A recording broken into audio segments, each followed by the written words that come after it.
How the Premier League turns goals into global gold. Welcome to Localization News You Can Use, your daily dose of localization know-how. The English Premier League has morphed from a £304 million domestic TV punt in 1992 into a £6.7 billion broadcasting behemoth. And that cash rocket only launched because the league learned to speak to every fan in their own language, sometimes literally. Week after week, 1.87 billion people tune in, pack pubs, or huddle round pavement cafes at ridiculous o'clock, proving that kickoff times don't stand a chance against passion. Stadiums are near capacity, yet the real growth comes from fans who may never set foot in England but still know every chant. The league's secret sauce? Relentless, data-driven localization. Start with social media. Half of the clubs run official X feeds in at least one other language, but nobody's blanket blasting anymore. A decade back, clubs flung out accounts in everything from Malay to Russian. Today, they prune platforms like master gardeners, watering only the channels that produce fruit. Manchester City's Russian X feed retired. Instead, the club experimented with VK before shelving that too. Aston Villa's Indonesian adventure parked in 2017. Why? Because returns matter more than reach. If a market prefers Weibo, Kakao Story, or YouTube Shorts, savvy clubs go native there instead of insisting on English first. Fan-run translation accounts pick up plenty of slack, letting clubs funnel budgets into deeper engagement for their hottest territories. Websites tell a similar tale. Fancy giants translate entire ecosystems. City offers 13 languages, Liverpool 9, while Tottenham focuses laser-tight on Korean and Leicester on Thai, each reflecting a superstar player or an owner's roots. It isn't just word swapping.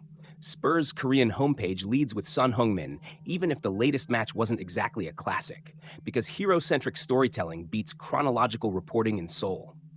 That kind of cultural prioritization turns casual scrollers into lifelong shoppers. Broadcast rights magnify the effect.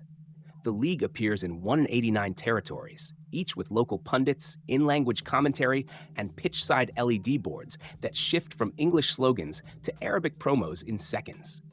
NBC wheels out American alumni like Tim Howard because a familiar accent helps casual viewers stick around for the highlights. For any brand, it's a reminder. Local voices build instant credibility. Use them. Players themselves are world-class ambassadors.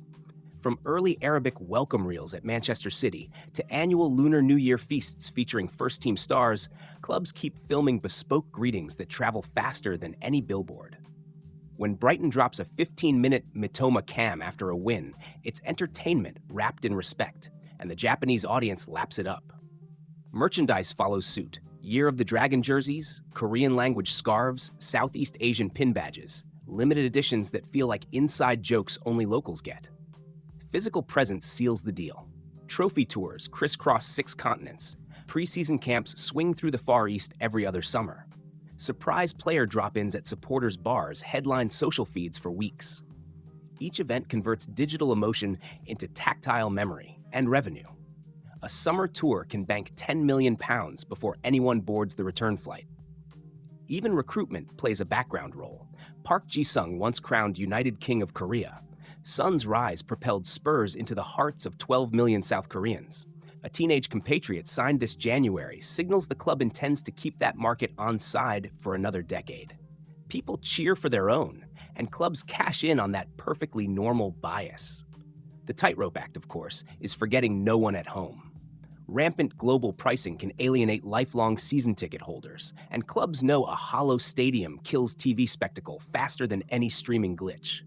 The smartest outfits protect concessions, preserve local rituals, and communicate price hikes with surgical transparency, because heritage is content too.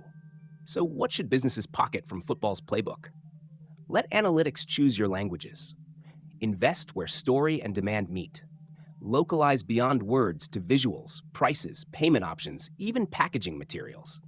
Partner with homegrown influencers instead of parachuting outsiders. Build glossaries and style guides so every market hears the same brand heartbeat, just with a different accent. Translate the message, not the mission. The Premier League proves that when localization is woven into every strand, social posts, storefronts, broadcast deals, product lines, and yes, star signings, global ambition and local loyalty can share the same scarf. Thank you for listening to this episode of Localization News You Can Use, your daily dose of localization know-how. Locanucu.